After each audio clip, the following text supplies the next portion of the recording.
श्रीकृष्णाय परमात्मने नमः। श्रीमद्भगवद्गीता अथ द्वादशोऽध्यायः। भक्तियोगः।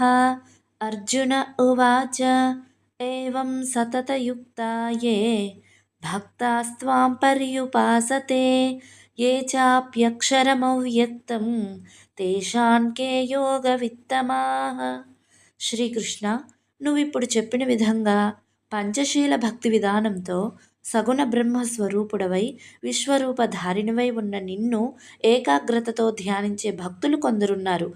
కొందరు భక్తులు ఏ రకమైన గుణాలు కానీ లక్షణాలు కానీ లేకుండా ఏ ఇంద్రియాలకు అందకుండా ఉండే నిర్గుణ పరబ్రహ్మను అఖండ నిష్ఠతో ఉపాసన చేస్తున్నారు. ఈ రెండు రకాల వారిలోనూ ఉత్తమ యోగవేత్తలు ఎవరు అని శ్రీకృష్ణ పరమాత్మని అర్జునుడు ఈ శ్లోకంలో అడుగుతున్నాడు.